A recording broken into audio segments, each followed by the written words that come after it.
Feliz ano novo para todo mundo. Vamos dar início à primeira live de 2026 e a primeira live do ano não podia ser com outra pessoa que não com o doutor André Linhares, que é meu parceiro há muitos anos e que esteve comigo durante todo o ano de 2025 falando sobre as mudanças no sistema migratório americano. E aí ele vai agora falar sobre o que vai acontecer em 2026, mas não é com relação à previsão, não é achismo, não é nada disso. Ele vai falar sobre o que ele está acompanhando, o que ele imagina que possa acontecer de acordo com a experiência dele. Ele vai explicar como as coisas estão nesse momento. Enfim, eu vou pedir para vocês participarem, mandando perguntas, avisando as pessoas que se interessam pelo tema para estarem presentes na live. Claro, essa live, como todas as outras que eu faço, vai ficar salva no feed, as pessoas vão poder ter acesso a ela depois.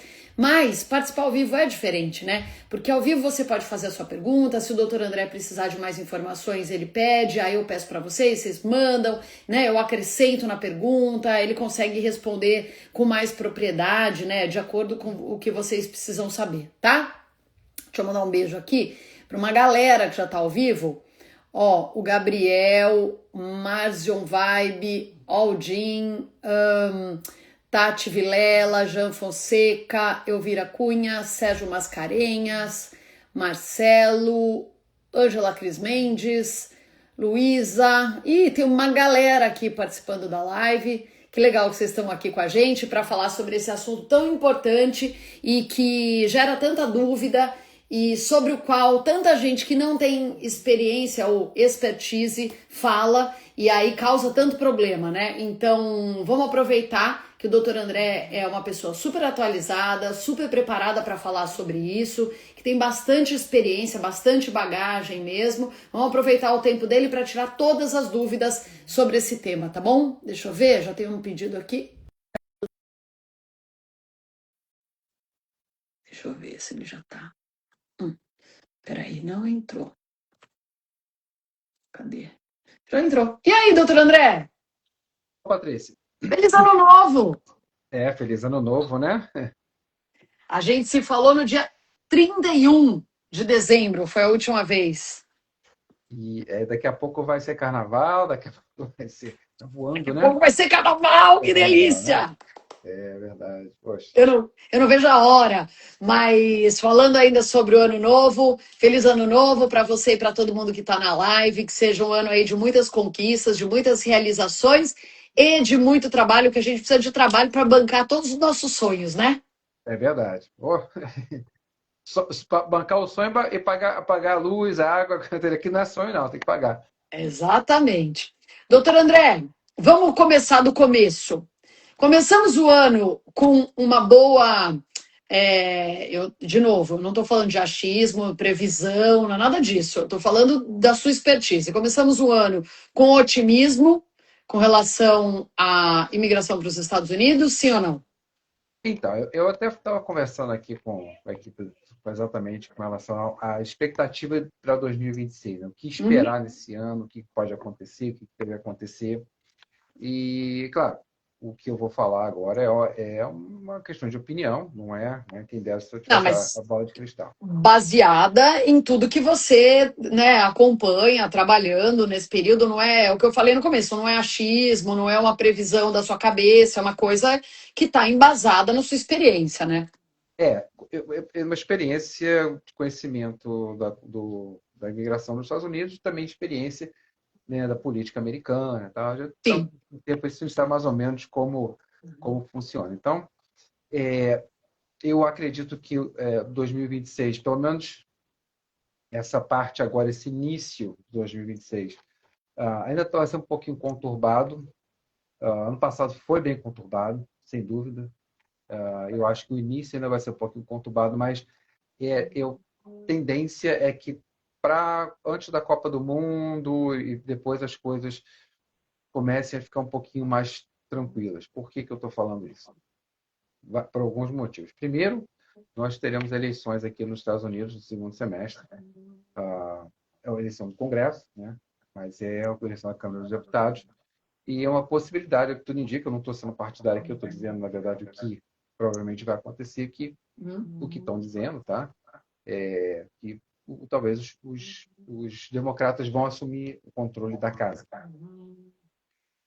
É tradição dos Estados Unidos quando há, só os Estados Unidos, várias partes do mundo, mas com certeza nos Estados Unidos, quando há essa divisão de poder, digamos assim, né, quando não é um partido que comanda tudo, existe um sistema de freios e contrapesos funciona melhor, né? Então, vai limitar um pouco determinadas ações, questões um pouco até impossíveis do governo no momento, que eu acho que vem fazendo, né, até de uma forma desnecessária. E vai ter que começar a negociar também. O Partido Democrata vai, sem dúvida, tentar negociar bastante em qualquer quesito que seja imigração. Então, se tudo que o Trump quiser passar, né, mais para o segundo semestre, né, no final do ano, ele vai necessitar muito dessa barganha, né, de negócio, que ele é muito bom nisso também, mas dessa barganha política e negocial, para ele conseguir alguma coisa, ele vai acabar também tendo que ceder de um lado para o seu jogo. Isso foi assim em 2016 com ele. Aconteceu exatamente isso. Ele teve, né, as mãos estavam um pouco amarradas, ele tinha que negociar um pouco para conseguir passar ou fazer alguma coisa. Então, eu acredito que isso vai... não estou falando só da parte econômica, mas isso vai para a parte migratória. Isso deve, sem dúvida, ocorrer. Inclusive, né, parte do orçamento que estava fechado agora, né, no ano passado, para quem acompanhou um pouco da notícia americana, o orçamento fechou, né? Enfim, um tempo para até reabrir, porque exatamente faltam de ver. Uma das partes que os democratas estavam querendo negociar era realmente um afrouxamento maior na rigorosidade da imigração e coisas nesse sentido. Então, quer dizer, mesmo sem muito poder ali que eles tinham, na hora eles tentaram negociar isso para conseguir aí, segurar um pouco aqui. Não conseguiram, né? Acabou não dando certo a jogar a estratégia deles, porém, é um demonstrativo, né? Isso que eu quero dizer, né? Sim. Olha isso. Eles comandando a casa, sim, aí vai ter mais força política. O que isso, de certa forma, não é ruim para a gente? Por isso que eu acho que também vai melhorar. Porque, claro, aí vai ter uma necessidade maior de barganha, e isso vai melhorar um pouco até para a gente aqui que trabalha mais do lado da imigração qualificada. Eu acho que o Visa Bulletin andou 3 meses, né, agora em janeiro.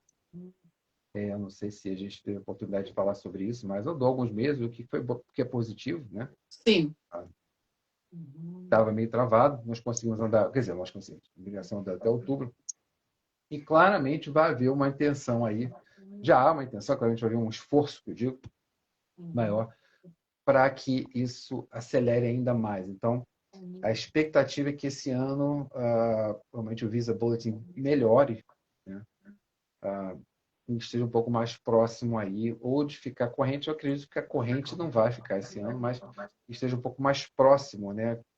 Que não fique essa questão de mais um ano e meio aguardando. Então, a gente tem essas expectativas. Então, você está otimista, doutor André?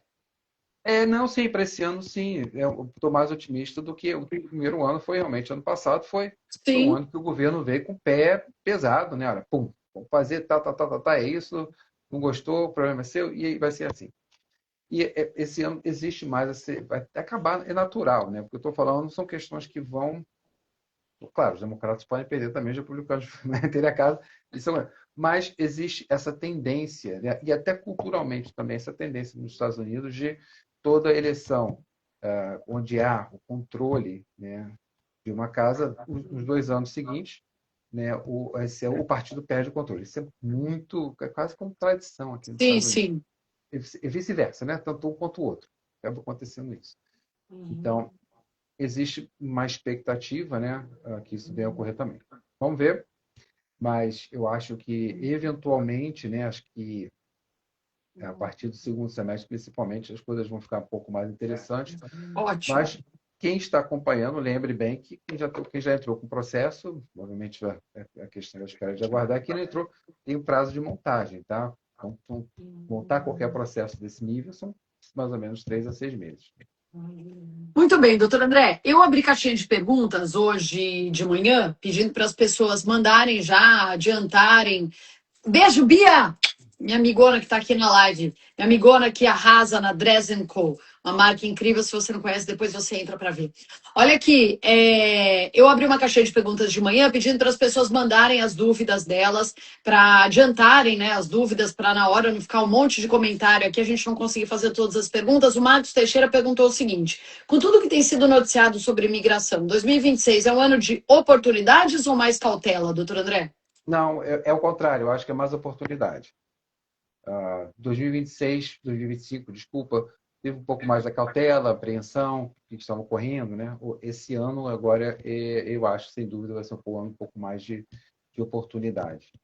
Maravilha, eu gosto, doutor André, porque é o seguinte, eu estou tentando tirar uma alegria dele, um otimismo dele, mas ele é muito pé no chão e ele se segura para dizer que sim, vai ser um ano ótimo, né? Que é o que todo mundo quer, porque ele é É, muito realista, muito. Não, mas eu acho legal isso, doutor André, porque muitas vezes a pessoa vai no escritório de um advogado de imigração e ouve assim: seu processo é a coisa mais fácil, isso está aprovado, isso está tranquilo, e não é bem assim, a gente sabe que as coisas não são assim, pois né? é. A gente tem que ter muita cautela para dar uma notícia boa. Eu que estou querendo aqui, porque é primeira live do ano e tal, mas eu estou sentindo que você está com muito com o pé atrás, porque não dá para a gente falar com toda certeza, né?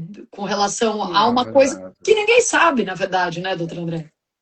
Isso a gente não sabe o que né, com relação à política interna americana, né, ou questão mais coisa política externa, mas a política interna americana eu acho que vai ser, não vejo a coisa ficando pior, não. Eu acho que a tendência é a coisa Ótimo. melhorar, não acho que a coisa vai melhorar também, né, vai virar um sonho, mas eu acho que eu tenho, né, uma tranquilidade de dizer que eu acho que as coisas vão começar a melhorar sim, sim. Maravilha. Outra pergunta, e óbvio que a gente teria pergunta de venezuelanos na live, de amigos de venezuelanos, né, de pessoas preocupadas com toda essa situação que está acontecendo. E a gente recebeu algumas perguntas, eu não vou fazer todas, porque algumas são parecidas, né, muito parecidas. Então, se respondendo uma ou outra, eu acho que já dá para responder tudo. Por exemplo, o José Ramírez pergunta o seguinte: quem entrou nos Estados Unidos por razões humanitárias ou vai entrar, pode depois ajustar o status para um visto permanente? Pode, pode. Não sei exatamente qual seria. É. A maioria dos processos de países que tinham benefício humanitário foi cortado, né? Mas você pode entrar com razões humanitárias, você pode, não sei exatamente que razão humanitária seria o seu caso, mas você pode entrar e daqui alterar o status. Sim.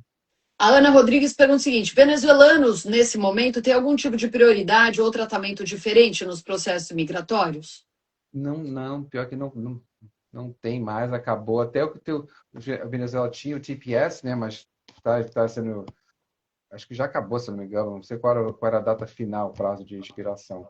Mas não tem mais. TPS é exatamente isso, né? Era um benefício, né? Uma proteção por você ser daquele país específico. No momento, não, Venezuela não tem esse benefício, não.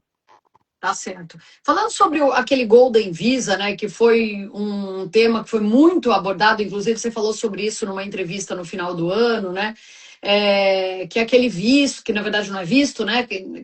Depois você vai falar, explicar o que é o Golden Visa, quer dizer, antes de responder a pergunta, mas só fazendo a pergunta aqui, que é o seguinte: a pergunta da Juliana Martins, ela quer saber: esse Golden Visa é uma alternativa mais segura do que os vistos baseados em mérito? Não, não no momento, tá? Pode ser que ele venha a ser regularizado e que seja. Eu acho, sinceramente, se esse visto passar o escrutínio, essa é uma palavra engraçada, lembrei sem querer, muito tempo, constitucional, legal, eu aplaudo, porque eu acho muito temerário também hoje alguém pensar em entrar nisso. Primeiro, que ele não está ainda completamente regulamentado. Segundo, que a forma como ele funciona é 1 milhão também, lembrando, gente, que é 1 milhão para cada membro da família. Não é Caramba! não é 1 milhão para todo mundo. Inicialmente, você paga US$ 15.000 para o governo fazer uma avaliação, background check em você. Se passar, você doa, não é investimento. Às vezes as pessoas até confundem achando que é 1 milhão de investimento. Não é. É uma doação. Uma vez o dinheiro, você passando por esse background check, o dinheiro sendo doado, Aí que vem a parte que eu acho estranhíssima, né? Não sei como é que isso vai acontecer, vai ser feito. O governo ele vai no outro, nos vistos que já tem por lei, um EB5, por exemplo, ele vai pegar, tem uma vaguinha lá do EB5. Aí o Hum, governo ele vai lá assim, olha, vou pegar essa vaguinha do EB5 e vou colocar aqui no Golden Visa, eu vou dar para você. O EB5 é até mais fácil, porque é um visto de investidor. Agora, como é que ele vai pegar, por exemplo, essa vaguinha do EB1, que é uma habilidade extraordinária? Vamos dar um exemplo, né? Como que ele vai fazer isso? Por quê? Por lei, a lei determina aqui que é o AB1, as condições, qualificações, como se qualifica, tá? A imigração até posta isso no site também. Então, isso, enfim, isso é legal, isso não é uma questão que o executivo pode simplesmente rasgar. Eu vou dar um exemplo, né, muito, muito, muito fácil. Digamos assim que um empresário, né, seja qual for o setor, multimilionário, mas a nível isso tem bastante, tá? Tanto no Brasil como em qualquer lugar do mundo. Mas a nível acadêmico, de estudo, mal concluiu o segundo grau, vamos colocar assim, uhum. mas é multimilionário. Né? A, a exigência de acadêmica e de qualificação profissional de habilidade extraordinária para um EB1, por exemplo, esse profissional, esse empresário, não se qualificaria. Né? Como é que ele vai pegar agora, vai tirar, vai colocar assim, não, eu vou colocar você no EB1 porque você deu um. É, Para mim, isso não faz o menor. Assim, juridicamente não faz. Eu não sei se entendi. isso vai passar, ou vai ser feito vista grossa, eu não sei, eu acho muito temerário essa situação no momento. Eu acho que o que ele poderia ter feito, né, mas sempre perde a oportunidade de fazer a coisa certa, é ter passado por lei, né? Entrado com uma proposta no Congresso, o Golden Visa, fazer uma modificação, por exemplo. Eu sempre falei, tira os brincados de loteria, joga tudo no Golden Visa, por exemplo. Poxa, Uhum, o Trump mesmo não gosta do brincar de loteria. Pô, pega tudo isso, joga por lei, mas faz por lei, proposta. entendi. Ele tem apoio até dos democratas também, que não iam se opor a isso, não tem nem por que se opor a isso. Aí passou, virou lei, poxa, legal. Né? Vamos seguir o ordenamento jurídico, né? Vamos seguir o Estado Democrático de Direito, né? Vamos sair achando que a gente pode fazer tudo, né? Mas não foi, infelizmente, o que ocorreu, né? Vamos aguardar os acontecimentos com relação a esse Golden Visa tão polêmico, né, e que gera tanta dúvida. Ó, o Rodrigo de Campos Lopes está ao vivo aqui perguntando o seguinte: alguma mudança de avaliação ou critérios do EB2NW? Não, não. A pergunta tem um cunho interessante, porque eu acabei de dizer.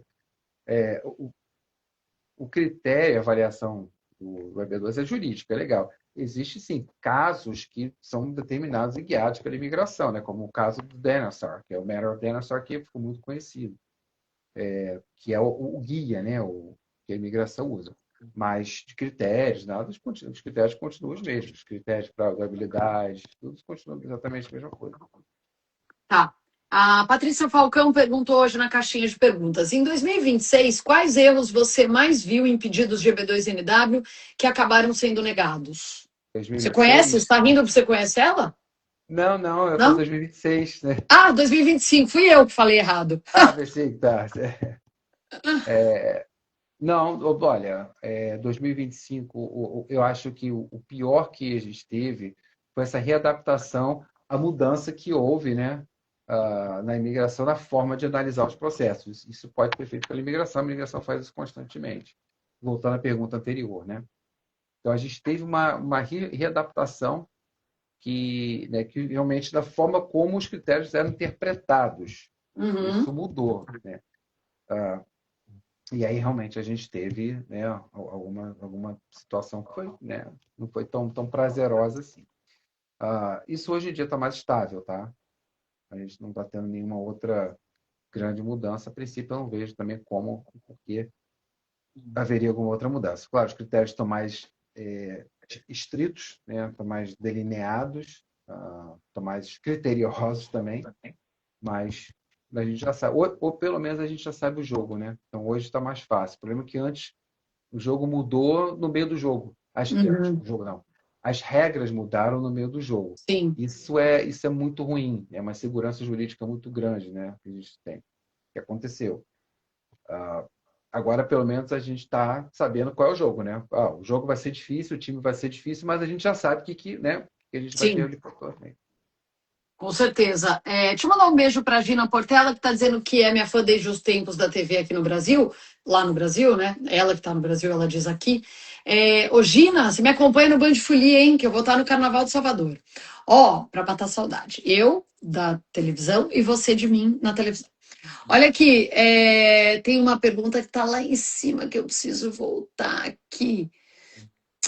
O Marquinhos Salomão está dizendo: Oi, Patrícia, não sei realmente o que será desse ano. O Marquinhos não está muito animado. O Jorge Beruzzi diz o seguinte: Meu green card já é o de 10 anos por casamento, expira em 2033 e não penso em virar cidadão americano nem tão cedo.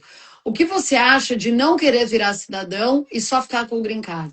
Boa pergunta. Conheço um monte de gente que tem essa mesma vontade. Não vejo problema nenhum. Tá, A única coisa, a única observação que eu faço é que você resida nos Estados Unidos. Se você quiser voltar para morar fora um tempo dos Estados Unidos, que você peça autorização para isso, né? O Green Card requer que você more aqui. É a única coisa, a única observação que eu faço. Agora, tem muita gente que não faz, que não quer realmente. A gente, por questões fiscais e tributárias, não mesmo sendo parecido, existe uma diferença de cidadão e quem tem green card para com questões certeza. fiscais, tributárias. Então, tem muita gente que fala, não é interessante. Tal. Cada caso é um caso. Tá, mas você não vê problema, nenhum problema para ele continuar com o green card aqui, não fazer a cidadania. Até porque as regras todas para tirar a cidadania também mudaram bastante, né?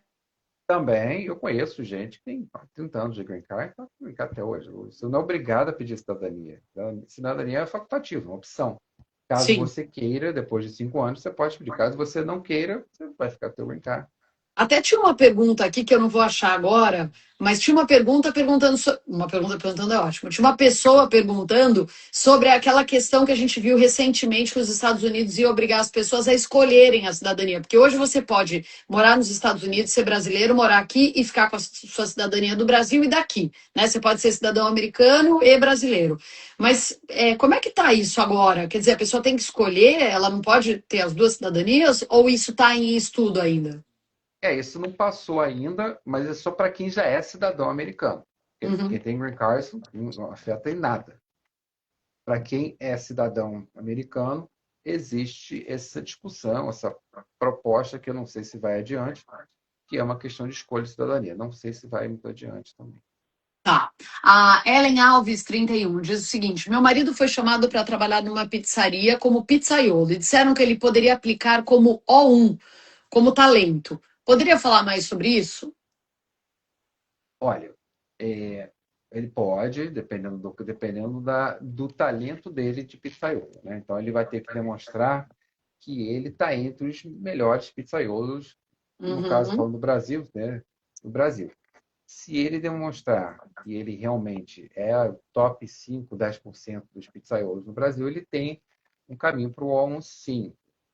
Tá? Mas é muito importante a gente esclarecer que o O ele chama-se até habilidades extraordinárias, né? Então a gente tem que demonstrar uma boa qualificação profissional dentro da nossa área ali, dentro da nossa atividade. Algumas atividades são um pouquinho mais fáceis de comprovar do que outras. Então depende muito do que você faz. Vou dar um exemplo genérico aqui. Atividades na área administrativa, gerência, vendas, enfim, qualquer. Isso é dificílimo comprovar. Por quê? Porque você vai ter que Sim, comprovar que você é top dentro de uma área que é gigantesca. sim. Né? Que nós estamos falando aí de vendedores que ganham milhões e milhões e milhões todo mês. É. Enfim, né? São áreas que trazem um grau de dificuldade muito maior. Tá? Agora, uma área específica, né? Numa área, por exemplo, da música, do teatro, ou até ele mesmo, pizzaiolo, né? Não é uma área muito, né, que tem aí milhões e milhões e milhões que fazem isso. Então, se ele demonstrar que ele realmente tem esse caráter excepcional, sem dúvida, ele pode se qualificar. Tá E certo. tem, Até tem que seguir pela os critérios lá também, né? Não é assim, tem que ter pizza. experiência, enfim, mas Tá certo. A Renata Pires perguntou na caixinha de perguntas que eu abri de manhã o seguinte: quem está no Brasil pode aplicar para o EB2NW ou precisa estar nos Estados Unidos? Ouvi falar que precisa estar nos Estados Unidos. Eu só vou, antes de passar a palavra para o doutor André, dizer que me dá até arrepio quando eu escuto isso. Ouvi falar que é isso, que é aquilo. Não ouça ninguém falar. Quer dizer, ouça, mas ouça um advogado, ouça um especialista no assunto. Porque eu ouço falar um monte de bobagem por aí, né? Eu mesma, eu vou em almoço, tanto aqui quando eu estou no Brasil, e eu escuto as pessoas falando barbaridades sobre esse tema. E eu, como né, convivo com o doutor André aí há anos e escuto o Não, que ele realmente sabe né, sobre o assunto, quando eu escuto as barbaridades, eu falo. Meu Deus do céu, não é nada disso, essa pessoa falando com tanta certeza. Então, assim, não escute qualquer um falar sobre esse assunto. Sobre nenhum assunto, tá bom? é, Escute quem sabe, né, doutor André? a Patrícia daqui a pouco vai me cobrar, vai me cobrar um salário indireto de paralegal já Eu pela acho que eu ajuda. Ela vai assim, mereço. olha, você tem que me pagar aqui. Mas essa você pode até responder também, né? É claro que, assim, na verdade, não é se você deve ou não. Você deve fazer, hoje em dia, sem dúvida, o mais indicado é que você faça do Brasil, tá? Uhum. Não é vir para nem ser, hoje você nem pode vir para cá e mudar de status mais do EB2 mudando de status direto. Você tem que mudar para o EB, enfim, é mais complexo, tá? Então é muito mal. Hoje, a indicação hoje é que você faça esse processo estando no Brasil, com a tua segurança ainda, com o teu emprego, com tudo aí, porque é um processo que a gente não tem a garantia de aprovação, de certeza. Então, quando está tudo certo, tudo ok, você vem. Então, se alguém falou que é melhor fazer daqui, essa pessoa falou, quase te coloca numa furada, porque não é melhor não.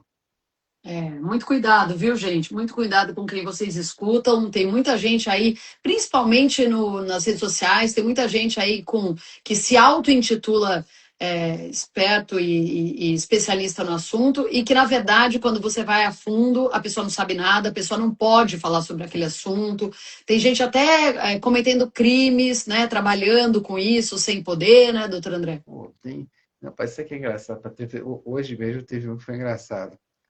Que a pessoa se entreteu um pouco também. Eu vi um que eu não sei, foi um desses de consultoria da vida, eu não sei o nome dele agora, esqueci, se é Ricardo, sei lá. Enfim, eu sei que ele falou alguma coisa tinha um cliente que estava conversando, né? O cliente falou, ele falou alguma coisa no sentido, ele falou assim, não tem nenhuma vantagem você contratar advogado. Qual é a vantagem Ah, de ter advogado? ah, Nenhuma. Na verdade,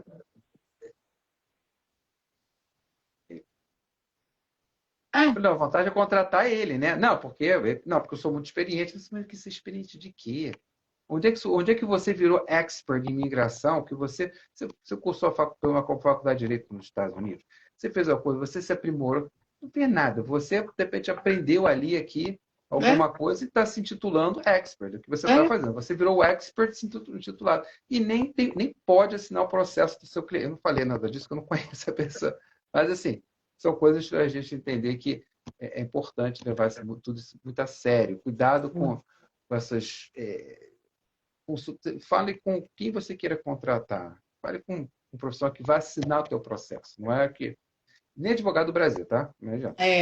E cuidado também, eu vou aproveitar para dar um recado. Cuidado também com pessoas que, além de não serem advogadas, usam o nome de outras pessoas que moram aqui nos Estados Unidos, dizendo que fizeram os processos dessas pessoas. Eu outro dia recebi uma mensagem de um amigo do Brasil dizendo que a prima dele estava fazendo o processo aqui nos Estados Unidos e que tinha feito uma reunião com o advogado que fez o meu processo.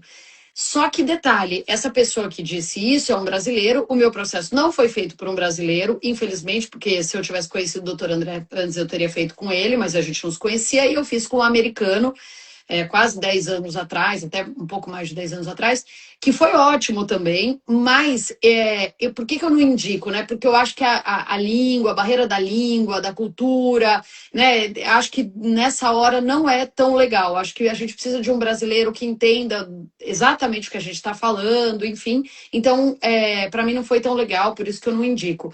Mas deu tudo certo, meu processo saiu, tudo bem. Mas, voltando, tem um brasileiro advogado brasileiro que eu nem conheço pessoalmente, que eu fui buscar na internet para ver quem era, dizendo que fez meu processo por aí. Então, muito cuidado, cheque com as pessoas antes, né? A pessoa fala, fiz o da Patrícia, do Pedro, do João, da Maria. Entre em contato com o Pedro, com a Maria, com o João, com a Patrícia, porque eu faço questão de responder quando me perguntam. Entre em contato e pergunta se realmente aquele advogado fez aquele processo, se realmente aquela pessoa atendeu mesmo, né, que ela está dizendo que atendeu. Não caia em furada. E Porque era tem muito advogado por aí. mesmo? Esse que falou que você era advogado mesmo, ou era, né? Às vezes eles nem são advogados nem no É, Brasil, muitos nem são. é. Alguns são e usam o OAB, né, como você é advogado? Sim, sou advogado, né? Quer dizer, não completa a informação, sim, sou advogado. Não completa a informação, mas diz que é. E, gente, eu não sei se vocês estão.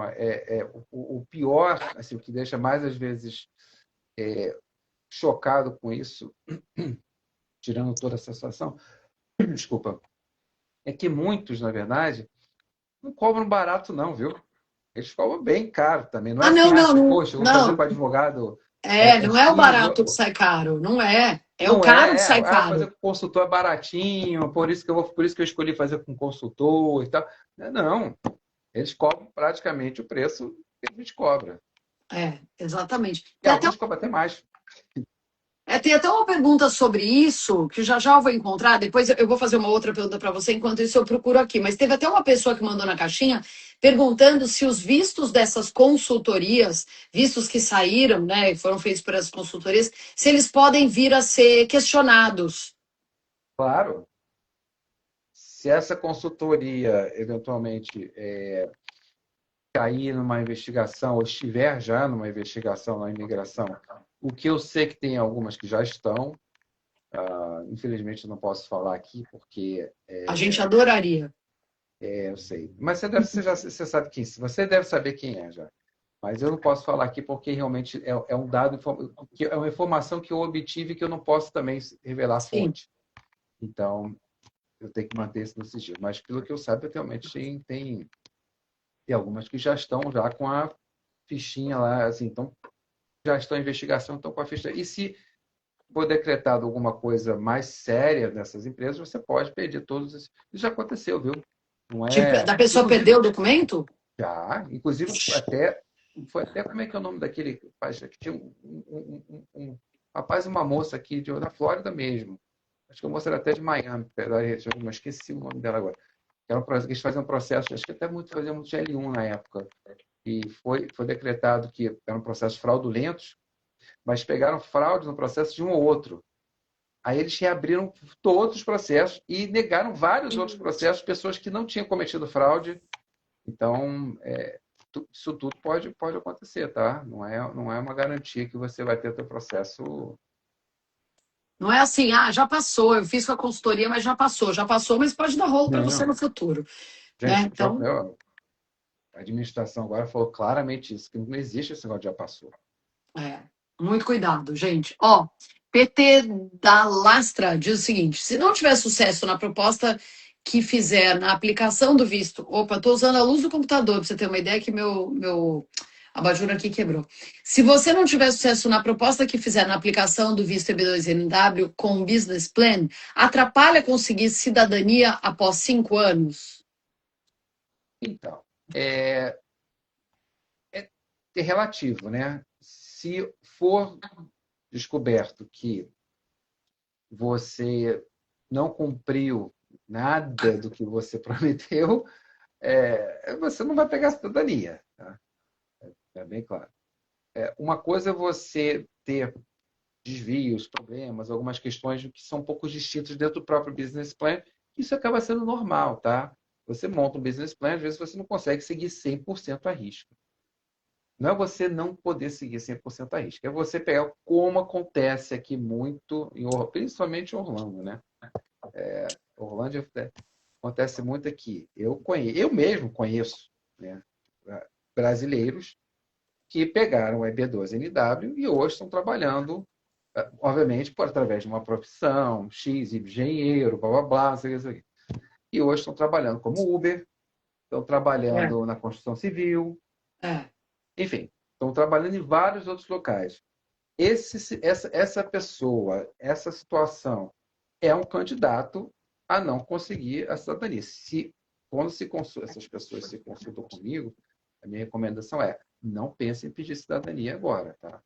Não pense em fazer isso, porque se realmente, né, for constatado, e que não é difícil constatar, se realmente for constatado que você falou que você é engenheiro de produção, sei lá, no Brasil, com 6 anos de experiência, multinacional, para cá falou que ia fazer um business plan XYZ e agora está trabalhando na construção civil.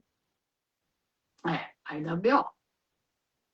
Ó, a Ellen, que falou do marido pizzaiolo, né, que estava querendo ver o visto A1 e tal, ela estava falando que ele é italiano de Nápoles e está perguntando o seguinte: esse procedimento do visto A1, e que ele trabalhou em vários países, esse procedimento de visto A1 precisa estar nos Estados Unidos? Com que visto teria que entrar antes para aplicar para o visto A1?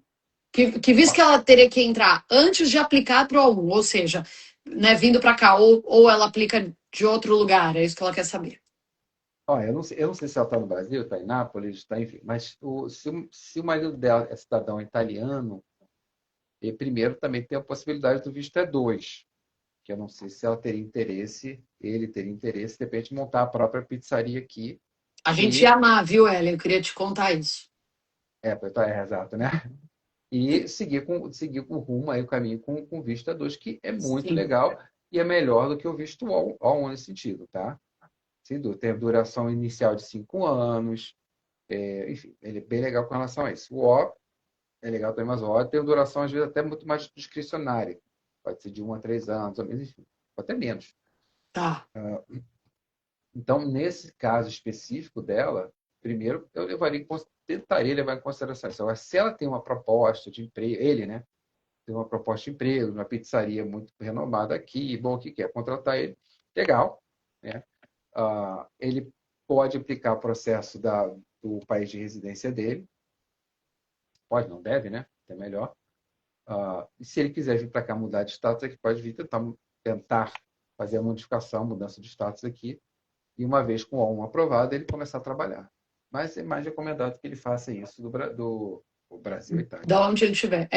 Ó, o Rodrigo de Campos Lopes pergunta o seguinte: essa pergunta sempre vem, sempre se repete, e a resposta do doutor André cada vez é diferente, porque as coisas mudam muito, são muito dinâmicas. Mas ele diz: pensando em EB2NW, faz sentido pagar o Premium Processing para ter logo a resposta do I-140, planejar a mudança da família e, se for negado, poder reaplicar mais rápido? É uma estratégia válida hoje? O doutor André está rindo, porque é verdade, né? A gente já falou tanto sobre esse tema e já teve vezes que o doutor André falou, beleza, manda bala no Premium Processing, teve vezes que ele falou, não, não faz nada disso, teve vezes que ele falou, depende do caso, porque é tudo muito dinâmico, né? Hoje em dia, quer dizer, você realmente mudou bastante a minha opinião com relação a isso, porque as coisas modificam. Hoje em dia, eu não estou recomendando Premium Processing, não. Só em alguns casos muito específicos, né, dependendo da situação da pessoa, tal, a gente pode recomendar.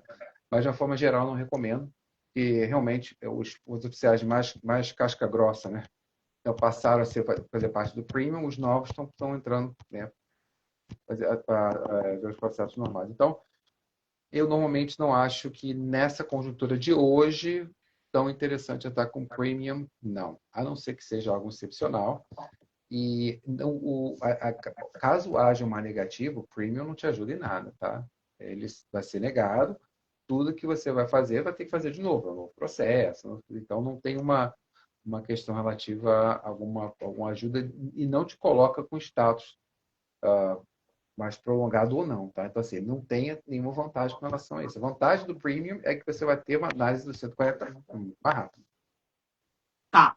Ó, o PT da Lastra, que tinha falado antes, ele está incrementando aqui a questão dele, e aí vale até explicar, tá vendo? Por isso que é bom vocês estarem ao vivo, porque ele perguntou, o doutor André respondeu, agora ele está complementando. Ele diz assim: se continuar na área de aplicação, mas não necessariamente como empresário, como era na aplicação, seria mais tranquilo? E depois ele diz assim: não é intenção sair da área nem do planejado, só tentando um plano B. Ele escreve risos. Não, assim, se ele entrou como empresário, né, vai depender muito do que ele vai do que seria o plano B, né? O plano B ele tem que ter relação com o plano A. O plano B não pode ser completamente Entendi, entendi. distinto enquanto plano A. Ele tem que ter sofreu alguma, assim, eu nem chamaria de plano B, eu chamaria de plano A, A1, né? A2, tem que ter uma relação. Ele não pode Sim. estar morto. Se ele não tiver uma relação, pode ser que realmente ele tenha um problema. Então, por exemplo, ele está falando aqui, ó, de novo, ele está continuando, a área de TI. Então, por exemplo, se ele faz toda a documentação dele baseada na área de TI, ele não pode, de repente abrir uma sorveteria. É isso que você está falando, certo? Tem que continuar na área de TI. Exato. Tá. Aí ele vai ter que ver o que está no business plan dele. Se o business plan dele está área de TI, ele vai ter que ter alguma coisa semelhante, análoga da área de TI. Provavelmente vai ser a área de TI mesmo, porque não tem muito aí o que fazer. Ele pode ser empresário, investir também, mas ele não pode abandonar o que ele prometeu para o governo americano, que é trazer a qualificação profissional dele na área de TI, assumindo que seja TI, né? Mas ele pode ser contratado, por exemplo. Pode, isso pode. Digamos que ele tenha falado assim, vou montar minha empresa, vou contratar 20 funcionários. De repente ele é contratado por uma multinacional. Pode? Tudo Claro. bem. Não tem problema. Ah, então ótimo, ó que boa notícia, maravilha. Tá bom, ó, doutor André, mais uma da caixinha de perguntas que eu abri de manhã. Camila Rocha pergunta: o que mais pesa atualmente num processo de EB2NW? Diploma, experiência profissional ou impacto do trabalho? A experiência profissional, eu diria, é impacto do trabalho. Mas o impacto do trabalho é o que pesa mais. É o que você vai trazer de benefício para o país, né? É o tal do interesse nacional. É o tal do, Eu tô né? voando, gente, eu tô voando, eu posso trabalhar, Daqui a eu vou pouco abandonar o jornalismo e vou enriquecer no direito é, imigratório. a única coisa que você não vai conseguir é enriquecer. O resto, daqui a pouco tá me cobrando salário de parar legal aí, mas vai ser, aqui não tem enriquecer, é a única coisa que a gente não consegue fazer. O resto, Olha aqui, doutor André.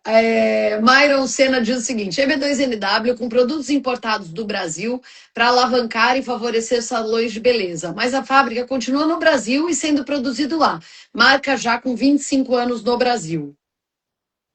depende, acho que dependendo vai ter mais outros contextos que a gente tem que saber, né? Claro, isso é uma informação direta. O fato da marca ser do Brasil e continuar no Brasil não é um empecilho, não é um problema para o visto B2. Uhum. Talvez ele até tenha um visto L1 na mão aí, não sei se, né, porque tem 25 anos, talvez seja até interessante pensar no L1 antes do EB2, pode ser. Mas se tiver um bom interesse até de fazer, mesmo que seja exportação no mercado, pode ser sim, né? Isso não seria um ruim para o EB2, não. Ó, a Ellen Alves está fazendo também o que eu falei, participando da live e complementando a pergunta dela para tentar chegar em alguma conclusão, né? Ela diz o seguinte agora: demora muito. Ah, ela é aquela moça que é esposa do pizzaiolo que a gente está de olho porque a gente é chegados numa pizza, doutor André e eu. A gente gosta desse assunto. Ó, desse assunto e desse alimento. A Ellen pergunta o seguinte: demora muito para fazer essa proposta do visto A1 fora dos Estados Unidos? Seria o dono do restaurante a pagar para o advogado ou teria que ser o marido dela a pagar? Então, pode ser normalmente é o dono que paga, né? O marido se acerta, de forma geral, né? Que, enfim, é o que é mais indicado. Mas o processo, se pagar a taxa premium, que é aquela taxa rápida, né, ele é analisado depois que a gente envia, ele é analisado em 15 dias. Então, ele não é demorado não, tá? Ele consegue, ele é bem rápido. Nesse sentido, ele é bem rápido. E demora mais vezes para montar o processo, né? Com E- certeza. Até mas tinha ele é rápido. alguém perguntando sobre isso, sobre montar o processo. Ai, caramba. Eu tenho uma pergunta sobre isso, perguntando sobre se a narrativa é tão. Bom, eu já vou achar isso aqui. Mas enquanto eu procuro essa pergunta, a Paula Vasconcelos perguntou o seguinte na caixinha: para quem já está nos Estados Unidos com visto temporário, 2026 é um bom ano para ajustar o status? Que visto temporário eu não sei que com visto temporário ela está, né? Se ela puder esclarecer e qual É, ajuste de status que ela está querendo, né? Tem vários vistos iniciais agora que ela pode estar e querer ajustar para vários outros vistos. Então, Tá. O, Cadê? Se ela puder esclarecer um pouquinho mais que visto é esse. Paula Vasconcelos, você que mandou pergunta na caixinha, que eu imagino que mandou justamente por medo da sua pergunta não ser respondida, e talvez você não esteja ao vivo, né? Mas manda pra gente aqui um complemento da sua pergunta, ou depois entre em contato com o doutor André, no escritório dele, né, com a equipe do doutor André, para esclarecer melhor essa situação. Quer deixar seu WhatsApp do escritório, doutor André? 407, Mais um, que é Estados mais Unidos. um, mais um, mais um, mais um. 407 725 4988. Vou repetindo. 40, mais um. 407 725 4988. Hoje Entra lá, manda um WhatsApp pra gente, aí a gente vê, isso. enfim, esse tipo de esclarecimento, se a gente puder ajudar na hora, a gente ajuda, claro. Se for mais complexo, a gente tem que conversar, né? Tá? Poxa vida, eu não estou achando a pergunta que era sobre o tema que a gente estava falando. É porque tem tanta pergunta aqui, dessa vez veio muita pergunta mesmo. Acho que é porque é a primeira live do ano, as pessoas estão com muita dúvida. Tem muita gente que fala assim no final do ano: esse ano que vai começar, eu vou tocar o meu sonho, vou entrar com o meu processo, né? E aí as pessoas estão com muitas dúvidas. Eu não estou achando aqui, mas a dúvida era sobre a narrativa. Qual a importância da narrativa no processo? Se ela é tão importante quanto os documentos técnicos, assim. É, pergunta bem interessante, né? A narrativa ela é muito, muito importante, porque ela que vai contar a tua história, mas não é mais importante do que a documentação que você vai apresentar, né? Há um tempo atrás, né, anos atrás, a narrativa tinha um peso muito grande. Então Uhum. você montava uma narrativa, você passava a narrativa e o governo da imigração aceitava a sua narrativa. Hoje em dia não é mais assim, tá? Então não adianta só você montar uma narrativa sem você ter onde se embasar. Tá. Então, quer dizer, tem que ter os dois. De qualquer maneira, tem uma pergunta aqui sobre a Daline Rocha. Em que momento a pessoa precisa realmente de um advogado de imigração? E aí eu vou falar sobre o que eu penso, minha opinião, e aí depois você complementa, doutor André. Mas eu acho que assim, a pessoa precisa de um advogado de imigração no exato momento em que ela decide dar entrada num processo em que ela decide que ela quer mudar para os Estados Unidos, ela precisa de um advogado de imigração. Esse não é um assunto para você aprender no Google, para você aprender no YouTube. Infelizmente, seria ótimo se cada um pudesse fazer o próprio processo, se não precisasse, né, se não demorasse tanto, se não fosse tão complicado, mas é complicado. Depende de muito conhecimento, depende de muito estudo, de estar sempre atualizado. Eu vejo o doutor André, acompanho ele há vários anos. O doutor André está sempre participando de conferências, simpósios e né, tá sempre ligado nessas mudanças. Quando eu falo com ele, vira e mexe, ele fala, isso era assim, mas peraí que eu vou procurar aqui agora, porque isso tudo muda. Então, assim, você tem que entrar em contato com o advogado de imigração a partir do momento que você decide que você quer realmente morar nos Estados Unidos, certo, doutor André? Saber fazer, montar processo, narrativa, prova, como analisar a prova, tudo isso a gente. E a experiência também, né? Eu acho que a experiência com saber o que vai dar certo, o que não vai dar certo, É. aí a gente. Isso é muito importante. Eu tenho uma coisa que eu sempre falo que é o seguinte: uma vez eu fiz uma das casas que eu morei no Brasil com uma decoradora e tal, e ela chegou no fim da tarde, deixou todas as coisas que ela ia decorar da minha casa e tal, deixou num canto assim. E eu cheguei do trabalho e muito ansiosa, falei, eu faço sozinha isso. Né, tirei tudo e coloquei nos lugares que eu queria e maravilha. E beleza, e no outro dia eu fui trabalhar tal, e ela falou que ela ia passar lá para arrumar as coisas. E eu falei, ela vai ter uma surpresa quando ela chegar, já montei tudo, né? Ela tinha escolhido, ajudado a escolher as peças, mas eu falei, quando ela chegar, ela vai ver tudo montado, ela não vai acreditar. E aí eu cheguei à tarde, no trabalho, no fim da tarde, e parecia que eu estava entrando em outro lugar. Aí eu liguei para muito, mas 1 bilhão de vezes melhor do que o que eu tinha feito, o trabalho que eu tinha feito. Não sei, ela, sabe, a maneira de colocar as coisas no lugar mudou completamente o ambiente. E eu liguei para ela e falei, Márcia, o que você fez aqui? Ela falou, Patrícia, é o seguinte, jornalista é jornalista e decoradora, design de interiores é design de interiores. Então você deixa eu fazer o meu trabalho, você faz o seu. Então é isso, né? Não é à toa que existe a faculdade de direito, essa especialização em direito migratório. É porque cada um Claro. tem que É. estudar e atuar na sua área, gente. Pelo amor de Deus, né? Ó, a Pri Calabrese pergunta o seguinte: a Pri sempre participa das nossas lives também. Premium Processing começa a contagem do prazo a partir de qual data? Documentos entregues via FedEx em 29 de dezembro, porém ainda não recebemos o protocolo. Na Protocolo, é prática. protocolo. Hã? Não, posso até. É o protocolo, não é a data do recebimento do FedEx que começa a contar o prazo, não. Ah, na Por prática, isso, qual? Ah, por isso que a pergunta dela também é bem interessante, porque quando a gente fala 15 dias, o business days, né? Na aham. verdade, não são 15 business days, porque tudo vai depender do momento que o teu processo chega, que ele sobe, é protocolado, aí começa a contar o prazo. Não pode ser que demore Sim. 1, 2 semanas. Então, isso é normal até ocorrer, tá? Então, você não pensa assim, poxa, mandou hoje, deixa eu contar os 15 dias hoje, não. Tá. E ela continua dizendo qual é o prazo para o envio do protocolo, e depois ela escreve aqui embaixo: a data do protocolo pode ser qualquer uma a partir de 29 de dezembro, ou considera-se essa data?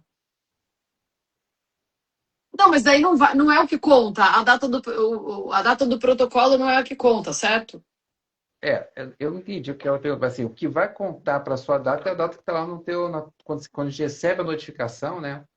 Aquela Notice of Action, né, tem uma data ali que chama-se Priority Date.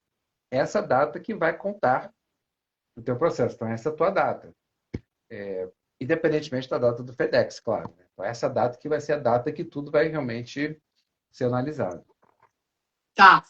Ah, ela entendeu. Eu ia pedir para ela explicar um pouco melhor, mas ela disse que já entendeu o que você explicou. Então, quer dizer, é por isso que eu falo, tá vendo? Tem muito detalhezinho que a gente não sabe. Eu também tinha imaginado que tinha a ver com com o envio do FedEx. E não tem nada a ver. Tem nada a ver. Se você Aí, mandar hoje para o FedEx, bom, por exemplo, eles demoraram 1 mês e meio para protocolo, para pegar o teu processo e mandar a partir do mês e meio que vai contar o prazo dos 15 dias. Esse prazo do FedEx contou nada, não nada. tem nada a ver. Tá. Ó, Felipe Andrade, o EB2NW ficou mesmo mais rigoroso? A imprensa tem falado em análises mais detalhadas dos casos. É real? Sim, ficou desde o ano passado, sim, né? Ficou assim. Tá, e aí, a gente está terminando a primeira live do ano, antes que o Instagram derrube a gente, que o doutor André e eu falamos mais que a mulher da feira, se juntar aqui a gente fica até amanhã falando. É É, verdade, derruba mesmo. Aqui derruba mesmo.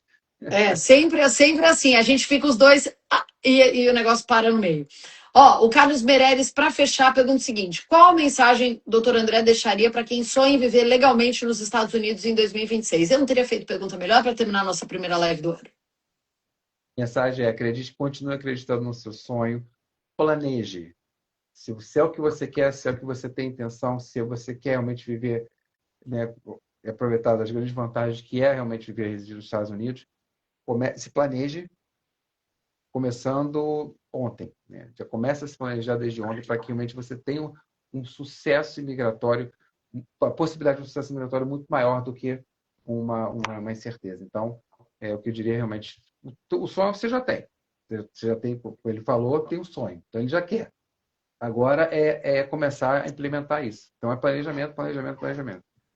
Tá certo. Resposta aí para você, Carlos Meirelles. Espero que a gente tenha respondido pelo menos a maioria das perguntas que chegaram, tanto pela caixinha quanto aqui pelos comentários. Mas caso a gente não tenha conseguido, doutor André, deixa seu WhatsApp mais uma vez para quem, né, quiser entrar em contato, marcar uma consulta. Mais um 407-725-4988. Mais um 407-725-4988. Por que que a Patrícia está sorrindo? Porque são anos treinando o doutor André. Ele falava super Ah, isso. rápido. Ele não... É, E agora eu estou orgulhosa dele, que ele fala pausado e fala várias vezes. Está ótimo, doutor André. entendi. Brincadeiras à parte, muito legal a nossa primeira live do ano. Tenho certeza que você, com o seu conhecimento, com a sua bagagem, sua experiência, ajuda muita gente. Tenho certeza que hoje você deixou muita gente esperançosa aí. E é muito legal, né? A gente passar uma mensagem de otimismo, ainda mais assim no começo do ano. Sim. Obrigada, viu? Obrigado você, boa noite e vamos lá. Feliz ano novo para todo mundo, né? É isso aí, para todos nós. Obrigada, doutor André. Até a próxima. Obrigado, Patrícia. Tchau, Tchau, tchau. gente. Obrigada. Valeu.